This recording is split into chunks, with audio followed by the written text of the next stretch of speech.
Hello, shalom, and welcome to another episode of Community Relations Corner, where we discuss issues of concern to New York's Jewish community and our friends and partners all over the city, the metropolitan area. I'm your host, Michael Miller, the Executive Vice President and CEO of the Jewish Community Relations Council of New York, JCRC-NY. On each episode of Community Relations Corner, we are joined by guests representing the political, religious, economic, and educational, diverse community leadership in New York, many of whom I've had the honor and pleasure of getting to know during the course of my tenure at JCRC-NY. Together, we'll discuss current events impacting on New York's Jewish community and its neighbors, as well as the state of our city, the state of our state, the state of the world, state of the nation. Today, we are excited, very excited to have our very good friend, the Chancellor of the City University of New York himself, Felix Matos Rodriguez. Welcome. Thank you so much for joining us. Oh, no, thank you, Michael, for inviting me to your podcast. I'm delighted to be here, and thank you for the opportunity, and greetings to everybody who's watching to this great conversation. Thank you. So let's begin with the beginning, like where you and I first met. So do you remember like when that took place and what brought us together in the first place? So, but first, let me take the opportunity to thank you. And I know that all the guests in the show have been doing this, and you're probably annoyed by folks thanking you for your great leadership and service to the organization, to New York, to the country. I have benefited from your friendship, from your advice since my early CUNY days, and I want to make that very public. And you know that we'll miss you personally and wish you the best, and look forward to continuing working with the new leadership at JCRC. I suspect that we met at some event when I was at the Center for Puerto Rican Studies, which is when I started my career as a faculty member at Hunter. But for sure, is when I became president of Hostels. I had the good fortune to have some of your great colleagues, Rabbi Bob Kaplan, reach out, and we began a fellowship program based in Bronx. So that's when I really became a lot more aware of the many programs and the work that is done by JCRC, and got to really meet you and work with you more closely. So it goes back to my days in the Bronx. So approximately what years were you, no, approximately, what years So you were president of Hostels? I started at Oslos in 2009 and was there for 5 years, and then went to Queens College for another 5 years, and then now being chancellor for a little less than 2 years. Wow. So we certainly have known each other for quite a number of years, and Yes. it's really been truly a pleasure. And let's go a little bit before that as well. You were born and raised in Puerto Rico, if I'm not mistaken. That's So correct. what was it about your upbringing that brought you to higher education? Well, I mean, I was very fortunate, Michael, to grow in a household where I got to meet all of my grandparents and several of my great grandparents. So I think it was a family deeply embedded in history, right? We got together, and the stories about the Puerto Rico of the past is something that I got to hear often. So I think that sort of steered me in the direction of becoming a historian. My mom was starting to be a teacher. That didn't happen because I was born. My grandmother taught in the public school system in Puerto Rico for about 40 years. So the seed of education was there.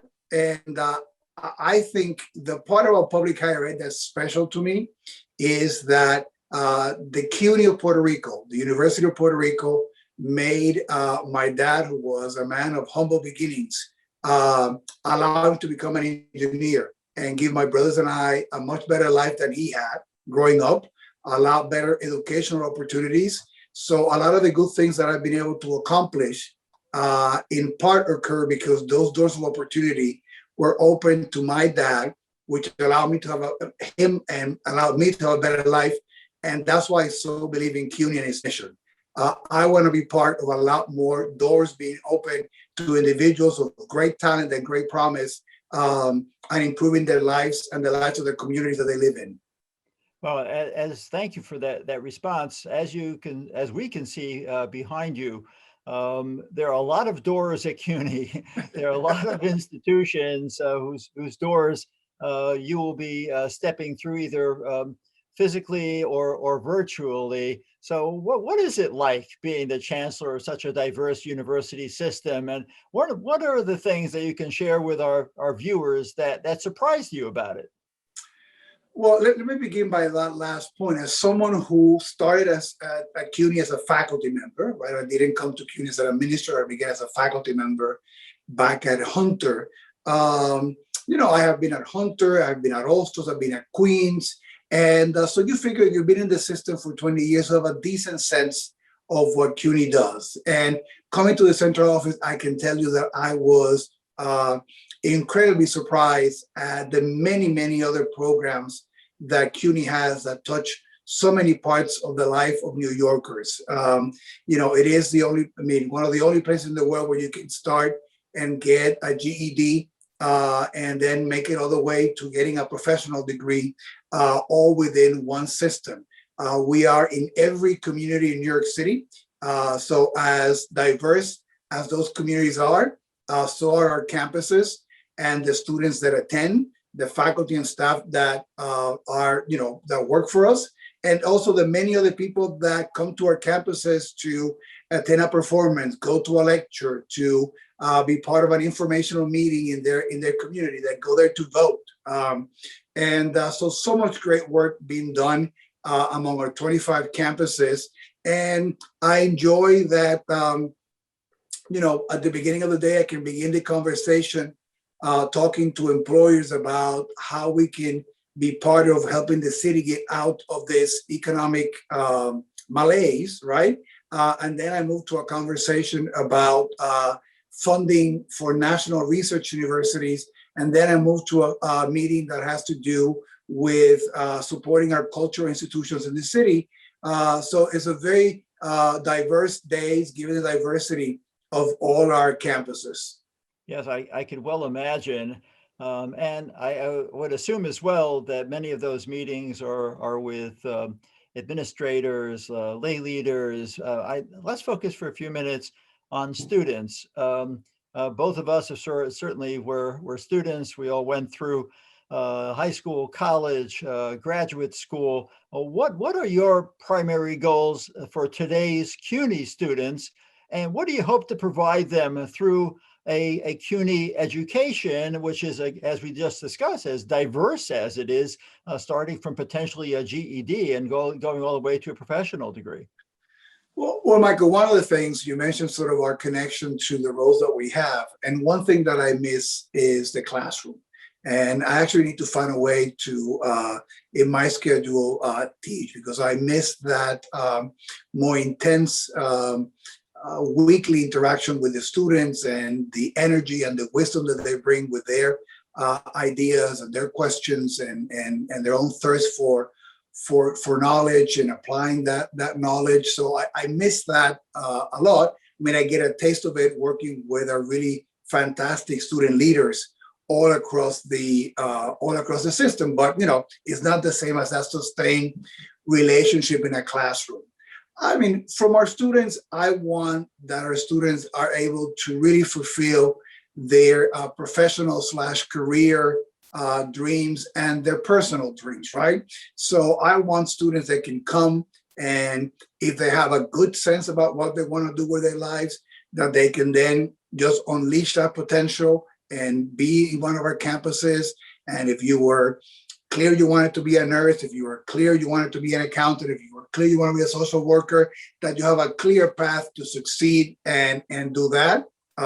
If you're less sure about what you want to do, that the journey at CUNY allows you to get exposed to maybe some things that you have not considered before, and to explore that. And I think that we have a particular responsibility when about half of our students are the first one in their families to attend college, to provide those kinds of opportunities. But it's also a space for personal growth, and for instilling a deeper sense of civic engagement, a deeper sense of community, because it's not just about their improvement as individuals. They need to see themselves as part of a larger set of causes. And I'm hoping that the campuses provide some of those opportunities for growth. So that when you leave our campus, and we're all in a continuous journey of lifelong learning, right? It's not going to end the moment they get their degree, but that you come out with a thirst for civic participation, to be engaged, to be informed, and to want to improve your life, your family life, but also the life of your community. Do you feel, thank you, do you feel that your background as an historian helps in terms of your orientation to the university as a whole, of again, your knowledge of history and the breadth of influences that impacts on the history of mankind, on the history of our country, history of Puerto Rico? I would certainly hope so, Michael, right? And because I think that part of a historian's job, right, is to go listen to different voices. Right. And from those different voices, construct a narrative or some narratives that help to explain, right, what happened in the past, and that document change over time. Right. And clearly listening skills, respect for those voices, the sense of responsibility of including all kinds of perspectives, which are indispensable tools for a historian.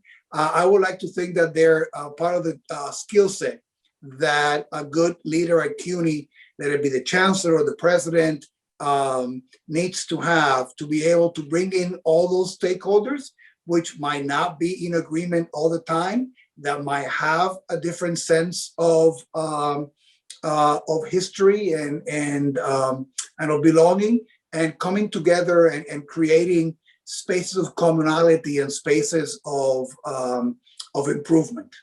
I couldn't agree with you more. My graduate degree is in American Jewish history, so it was a loaded question. I kind of knew what the answer was going to be, so it kind of reaffirms my decision years ago to go into that field academically, and then to emerge from it and end up in the community relations field, which is part of what your responsibilities are. And speaking of community relations, it's more like campus relations. So what's the ideal campus climate, and what do you think it takes for the university to get there?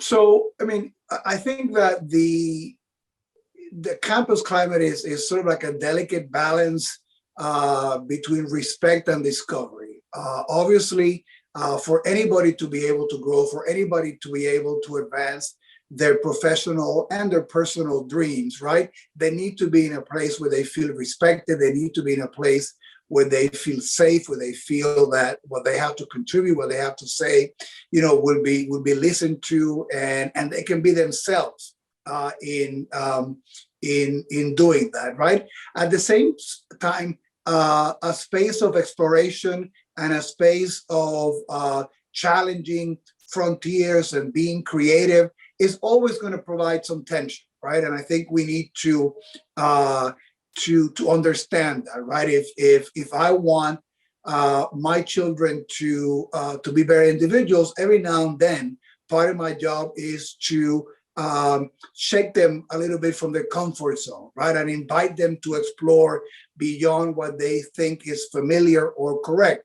And that is tricky, but it has to be always to be done in the context of respect. So I think that the best campus climates provide both that sense, a sense in which that Michael is going to be embraced, that Michael is going to be respected, that we value the fact that Michael is a member of our community, but at the same time, we're going to challenge him, right, to venture a bit more of the comfort zone so that they can be exposed to other individuals, other cultures, other perspectives, other potential ways of thinking about themselves in the future. So it's ongoing work, it's 24/7 work, but I think it's what really makes higher ed and colleges, I think, real spaces of hope. Yeah, I couldn't agree with you more once again, because I think what you described is very much in line with the community relations field of venturing beyond your comfort zone and reaching out to others with whom you may disagree and hopefully disagree agreeably.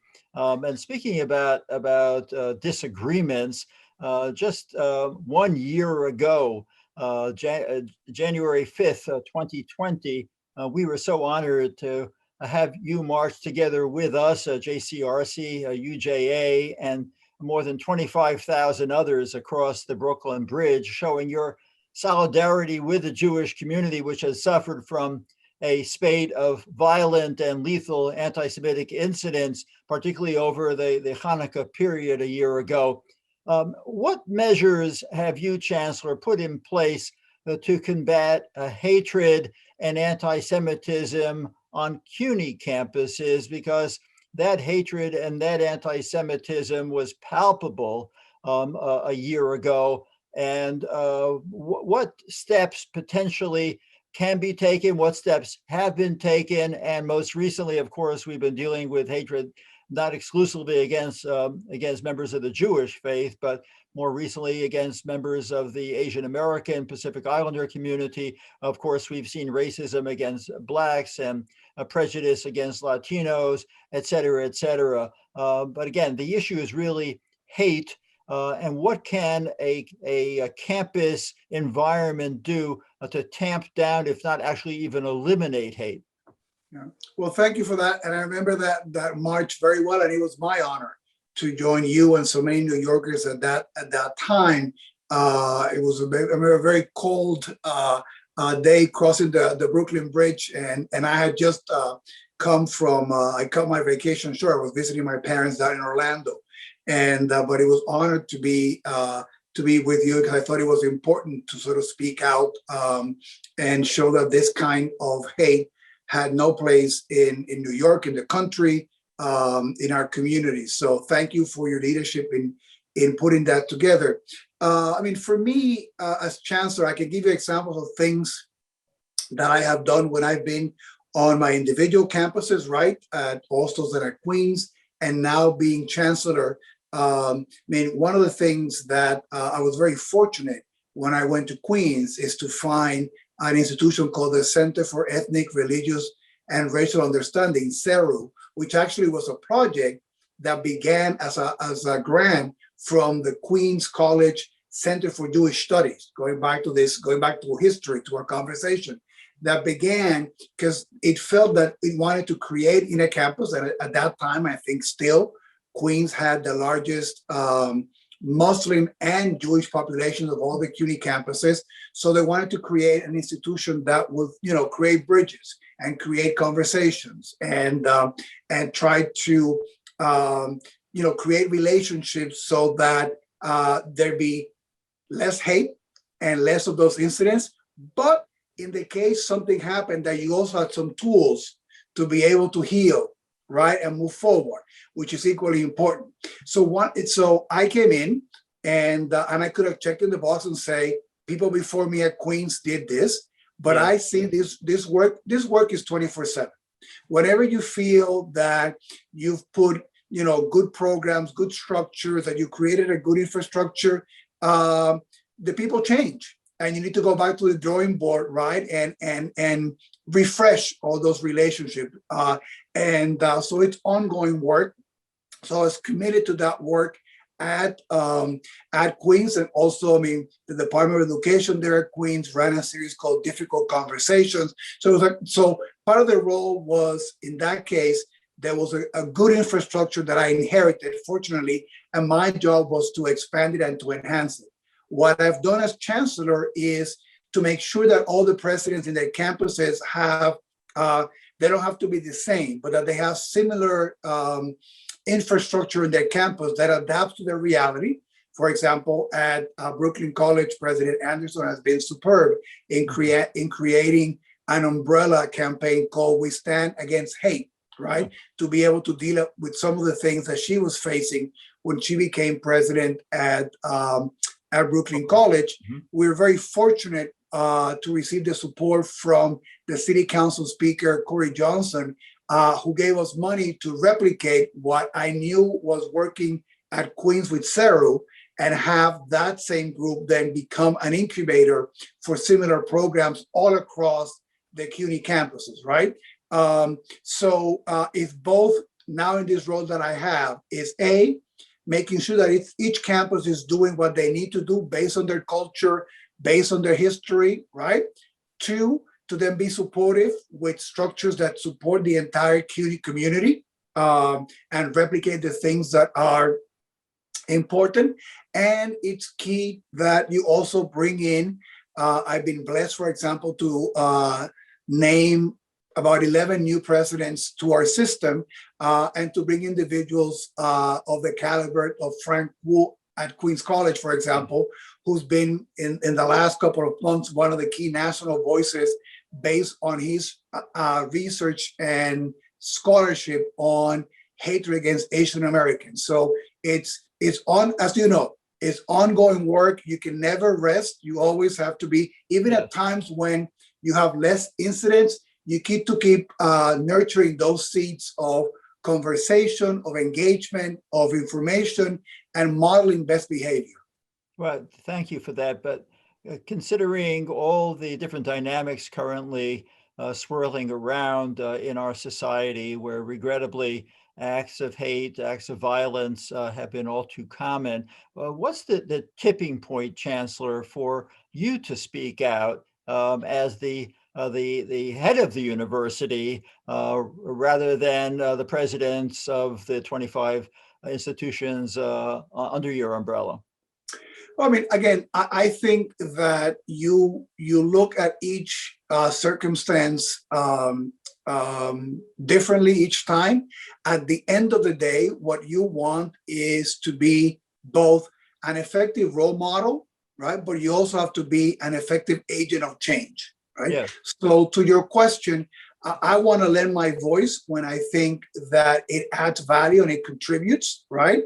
And where my community needs to see me there and to be making that statement.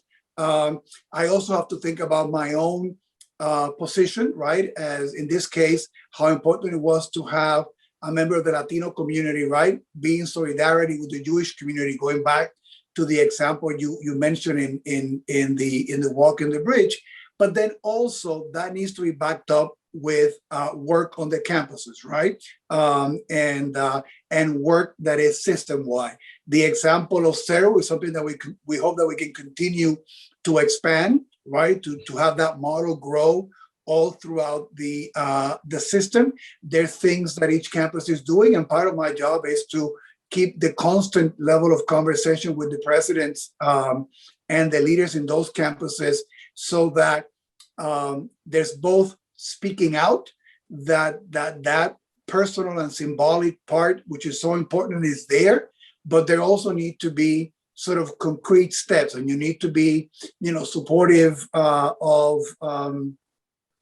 I give an example: the COVID-19 hate crime bill that Grace Meng has, sponsoring Congress, right, to be supportive of things like that. So it's I think it's both the speaking out, the symbolic, if you wish, but then also the making sure that you're creating structures in the campuses so that there's less of those incidents in your own community, that the people in my community have tools to be helpful in the communities that they belong to when they address these things.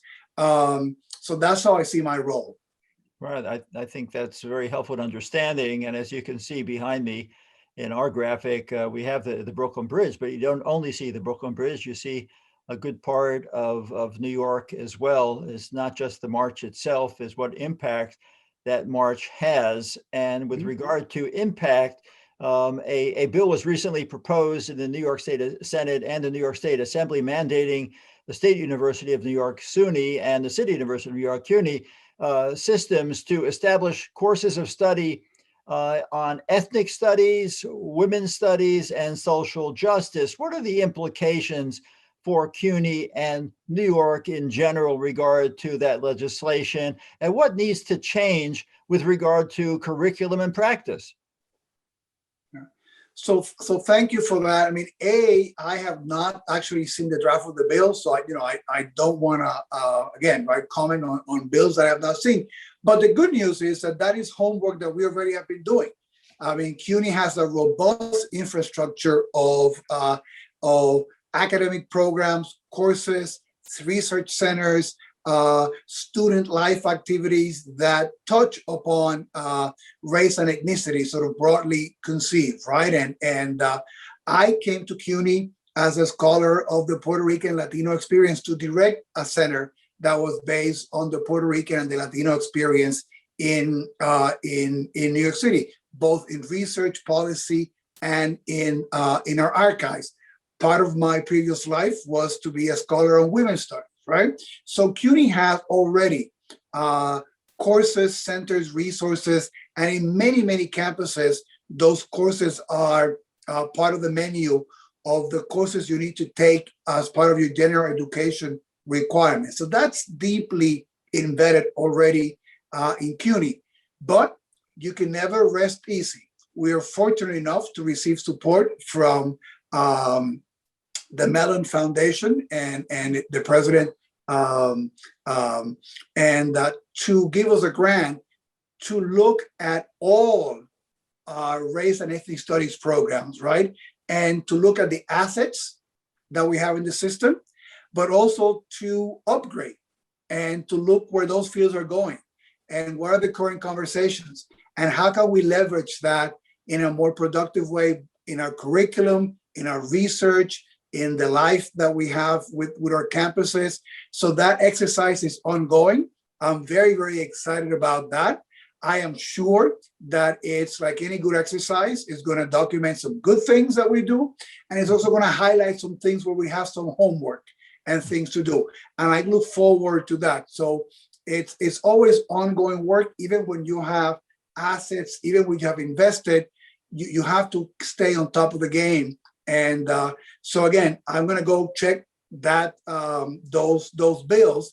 And but if they become law, I think that CUNY will be very well positioned with many assets to contribute and keep rethinking and improving as time goes on.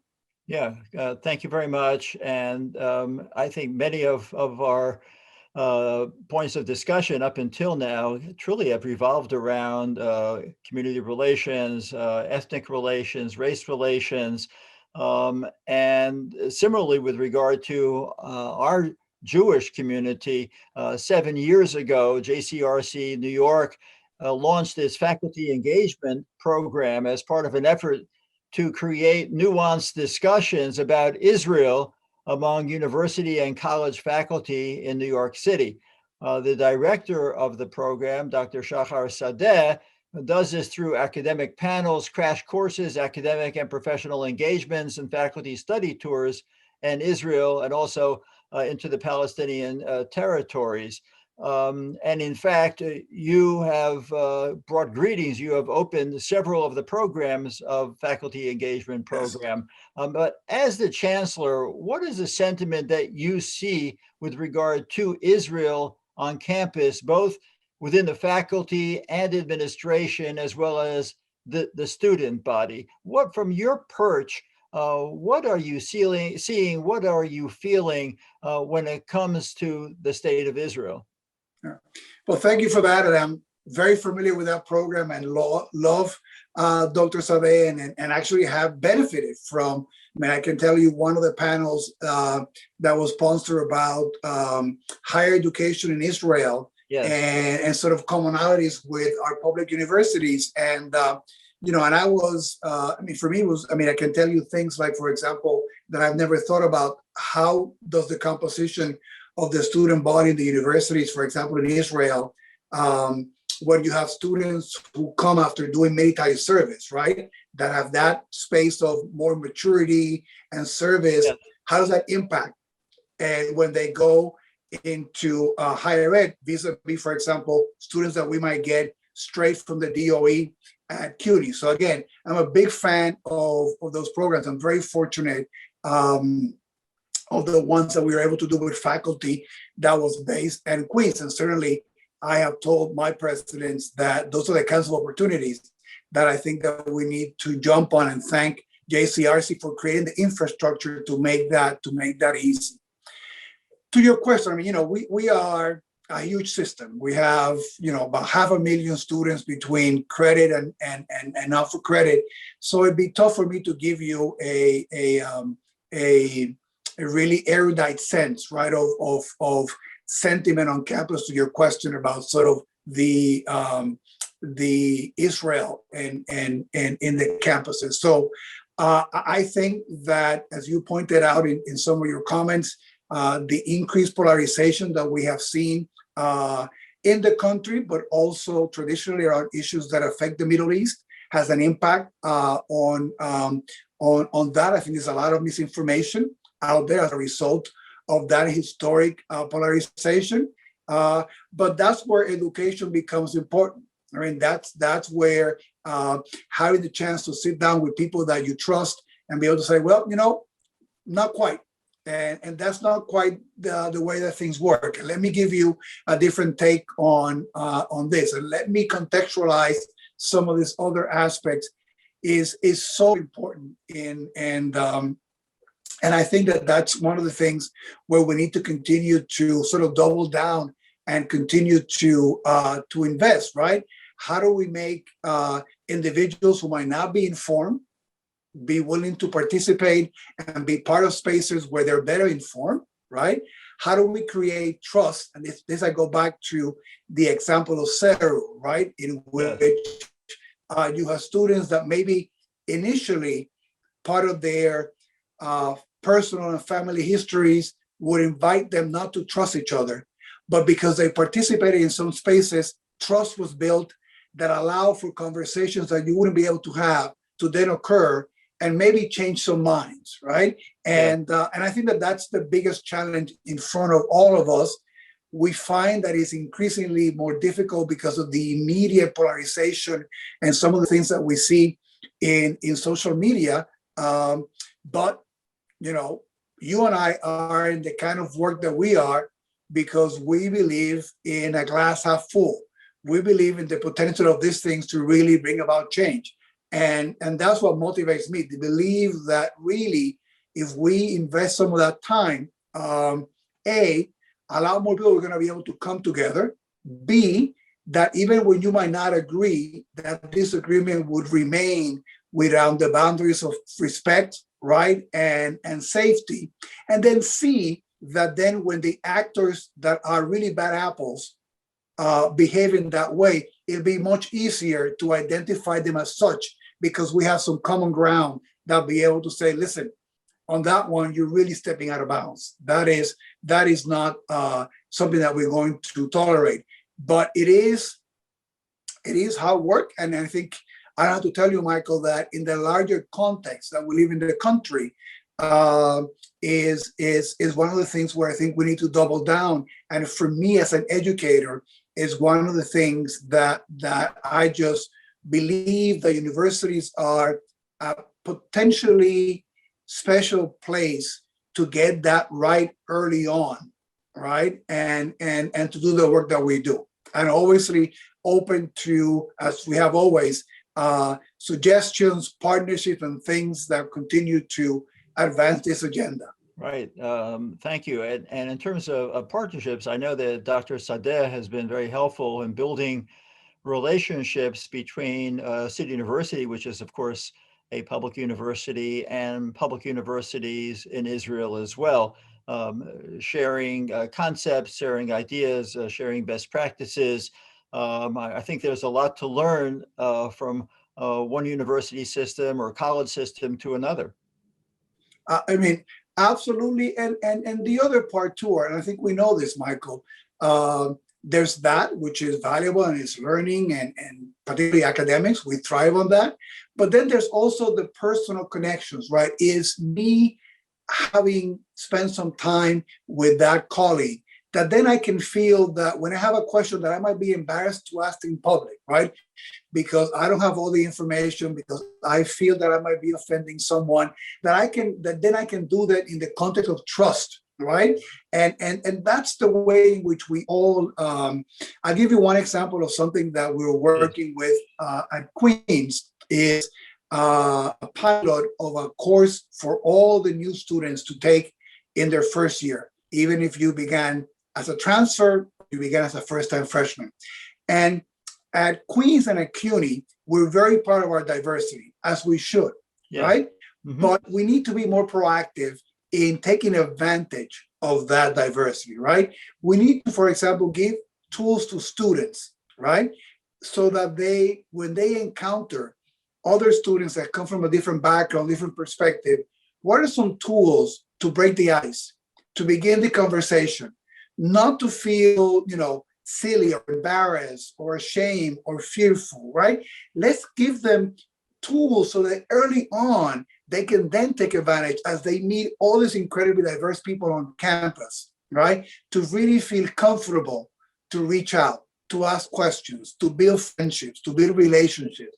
And that, I think, is something that we could be doing a much better job in our campuses and really even unleash the power of that diversity that we have in a more dramatic way at the service of our students, but also the communities that we serve in New York City.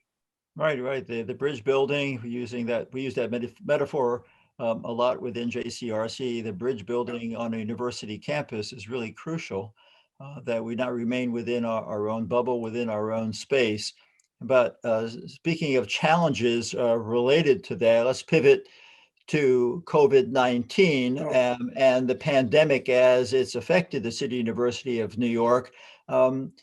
Post-pandemic, how does this translate to the future of the City of New York in regard to your teaching methods and with CUNY's role in the city's recovery?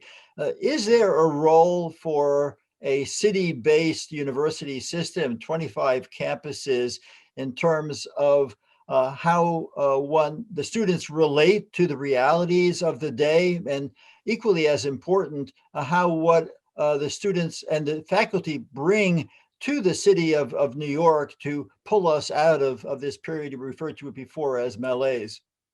So, clearly, the impact New York has been sort of slapped twice, if you wish, right? Nationally, with the effects of the pandemic, we were the first ones to feel it, and then we felt all the other waves that came to the country. Well, first, to respond to this emergency is in part why CUNY exists, and I mean this very much. And I tell people that we are an indispensable partner in bringing this city back, right?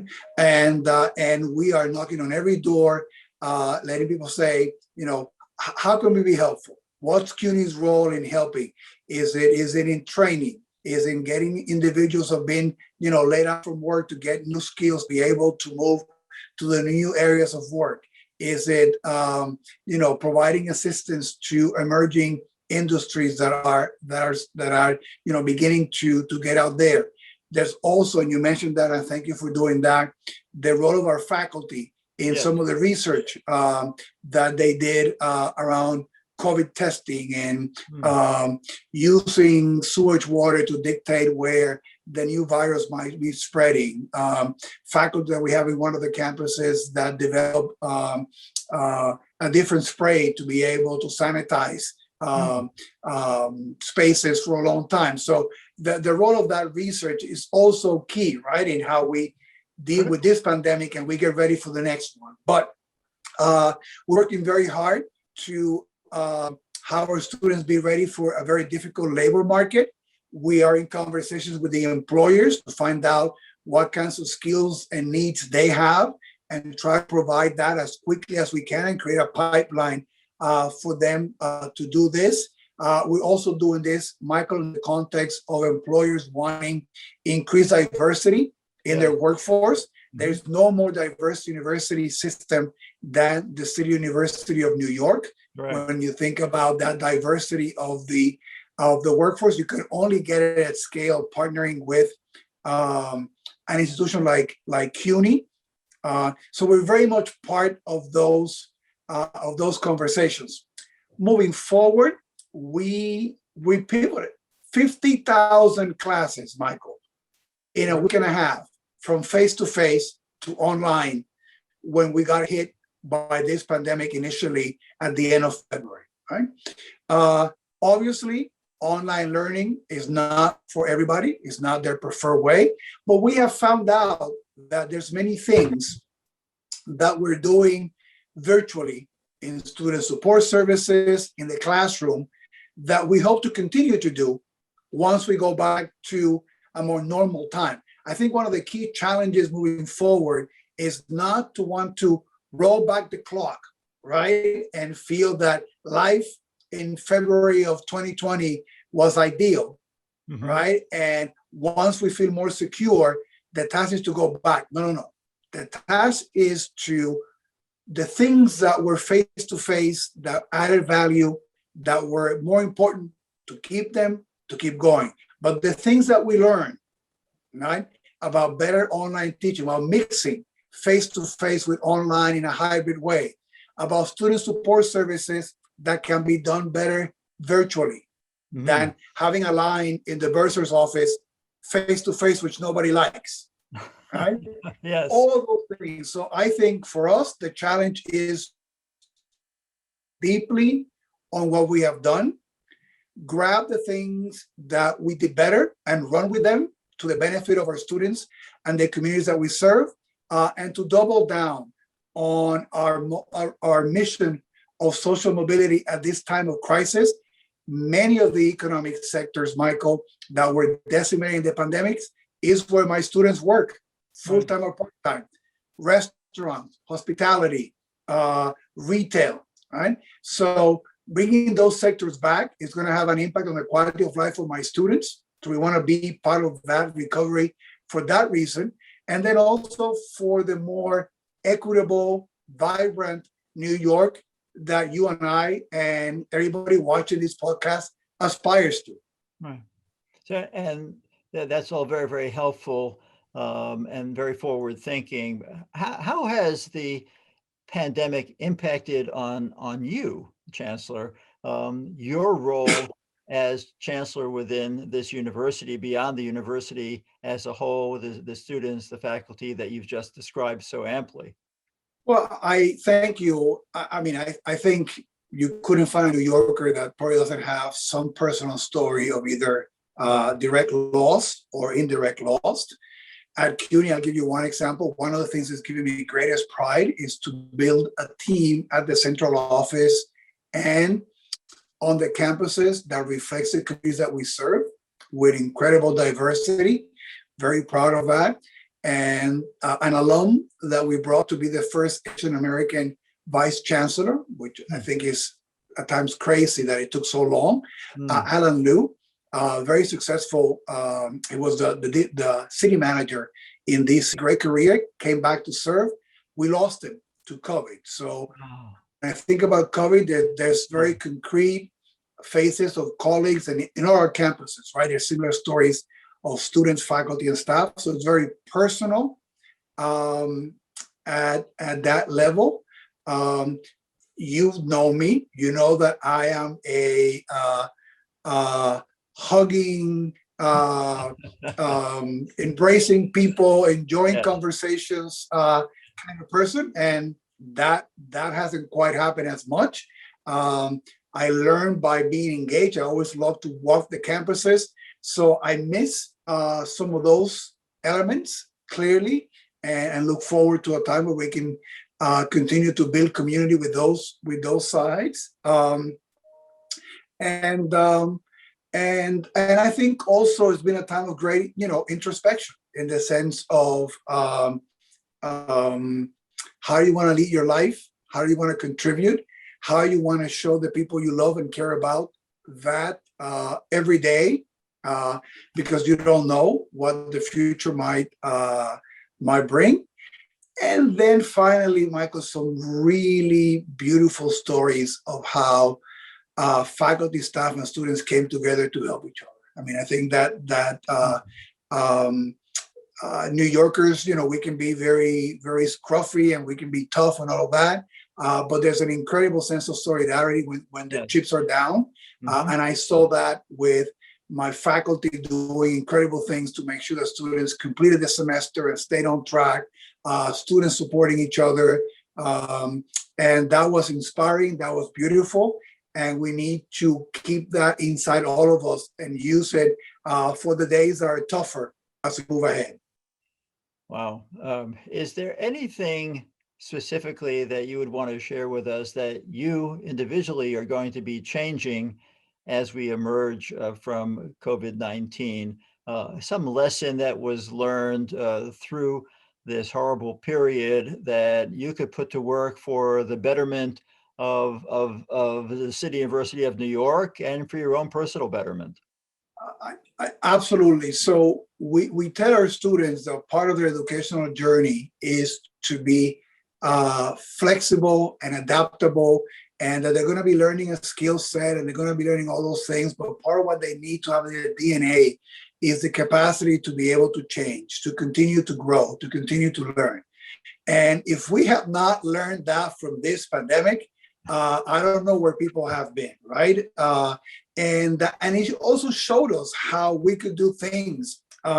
If someone had told me, fellow, you have 2 weeks to switch all classes to online, I would have said, what are you thinking? This is really impossible, right? So it showed us that when we have the desire, there's a couple of things that right now might be in our, I don't think we can do that bucket, that we can clearly tackle. And I think we need to take that moving forward, particularly for the things that are big, intractable problems, for the things where we don't see a lot of progress, to remember the things that we were able to do quickly with resolve. And I think that's the largest agenda of innovation that we can carry forward with concrete results based on what we did. So that's for me is one of the let's say a positive legacy of this very difficult time. Yeah, so you are a concrete results person. I know from my years of knowing you. As you said, you're also a warm, a hugging person, and to be able to have those two qualities, those two values, is really exceptional. Getting to know you over the years, and now you're assuming the role of the City University of New York's Chancellor. It really is to the great credit of the university that you are there, and to the benefit of the New York City, New York State, of those students who are attending, and the faculty members who teach, and the administrators who administrate, that you are their leader. And I am just so pleased, smiling from ear to ear, that I was able to invite you onto this program, and that you said yes, and just spent such a significant amount of time sharing with us. Are there any last messages that you would like to leave for our viewing audience? Well, I mean, thank you for that very kind comments, and that the admiration and the respect and the brotherly love is there, shared for the many things that we have shared through the years, and the joint work together, and work that will continue, right, as you get ready to think about this new phase in your life. I have been incredibly fortunate to be able not to work with you, but many of your colleagues at JCRC, and look forward to continue to do that because we know that the work, unfortunately never ends, right? And yes, that we need to remain building those bridges. And I think that we have an opportunity as I look, for example, at very new leadership at the City University of New York that I've been blessed to bring as president, as vice chancellors, that there might be an opportunity there, right, to be mindful that we have those leaders, that we need to connect them to the work of the organization, that we need to come together with our shared values moving forward. So I look forward to doing that. And you and I have pending unfinished travel business that I hope that will get done soon.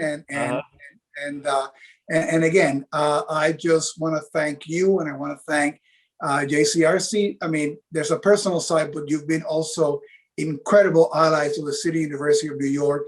We know that we can count on you, and we continue to do that, and to build community together for many years to come. So thank you. I'm delighted to be here, and thank you for inviting me.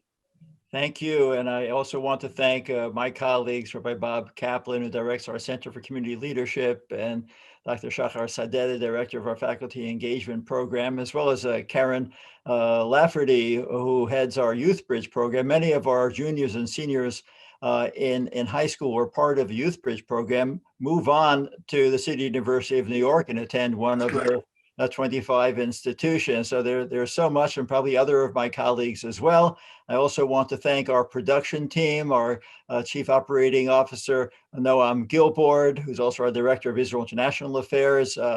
His program coordinator in that department is Rebecca Grossman, as well as Jennifer Glick, who has been doing tech for us on these programs. These are all second or third or fourth jobs that our staff takes on, and I'm very, very grateful to them, and most grateful to our guest today, the Chancellor of the City University of New York, Felix Matos Rodriguez.